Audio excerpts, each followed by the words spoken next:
শহীদদের তাই প্রথমেই আমরা সেই শহীদদের জন্য অবশ্যই চাই আপনারা সবাই তাদের জন্য দোয়া করবেন, আমরাও দোয়া করি। তারা আমাদের যে দেশটা দিয়ে গেছে তার জন্য। আজকে এই শাহবাগে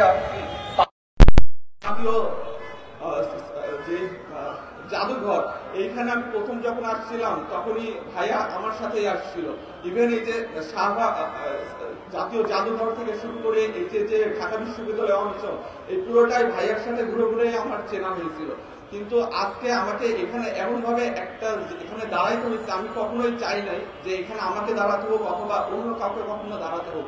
কিন্তু সেই 7 অক্টোবর 2019 সালের রাতে সেই সারা রাত ধরে পিটিয়ে হত্যা করার কারণে যেই এক পরিস্থিতির মধ্যে যে আমাদের পুরো পরিবারকে যেতে হয়েছে, যার কারণে আমাদেরকেও বাধ্য হয়ে হয়তো আজকে এখানে আসতে হচ্ছে। কারণ আমরা কোনো অবস্থাতেই চাই না সেই আমার ভাইকে যারা হত্যা করেছে তারা কোনো অবস্থাতেই ছাড় পায়। আপনারা সবাই জানেন যে ইতিমধ্যে সেই হত্যার একটা রায় হয়েছে। সেই মামলার জন্য এখন আবার হাইকোর্টে আপিল করেছে আসামি পক্ষ থেকে।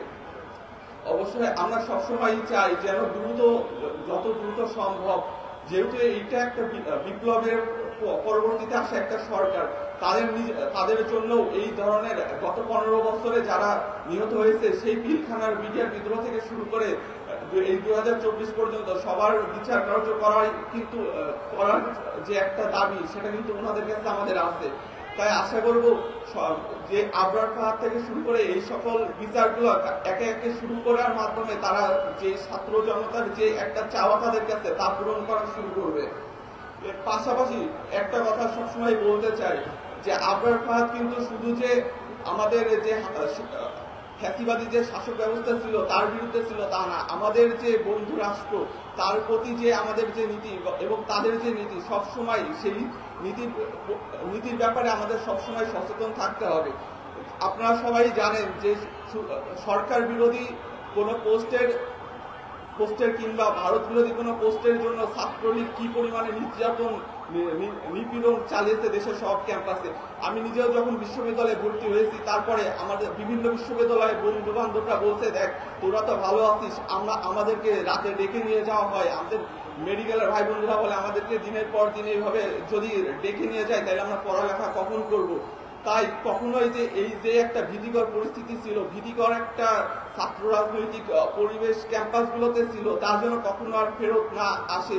সেই জন্য অবশ্যই যারা আছে সকল রাজনৈতিক সংগঠন থেকে শুরু করে ছাত্র জনতা সবাইকেই সচেষ্ট হওয়া উচিত বলে আমি মনে করি।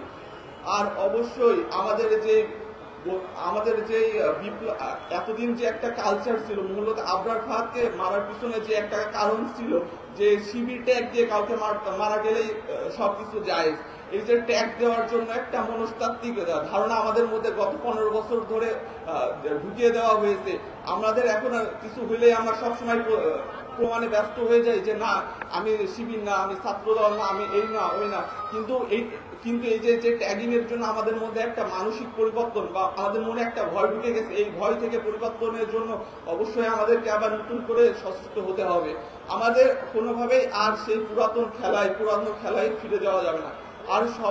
আর পরিশেষে মনে করি কোনো অবস্থাতেই বাংলাদেশের আর কোনো ক্যাম্পাসে যেন আবরার ফাহাদের ঘটনার পুনরাবৃত্তি না হয়। আমরা জানি যে আবরার ফাহাদের মতো ঘটনা দেশের আরো অনেক জায়গায় হয়েছে, কিন্তু হয়তো তারা শেষ মুহূর্তে গিয়ে জীবনে বেঁচে গেছে, অথবা কোনো কারণে তাদেরকে পঙ্গু করে রেখে দেওয়া হয়েছে, অথবা তাদের ঘটনাগুলো সামনে আসে না। কিন্তু এই ধরনের ঘটনার জন্য ভবিষ্যতে আর কোনো অবস্থাতে না ঘটে, এই জন্য আমাদের নিজেদেরকে সবসময় সচেষ্ট থাকতে হবে।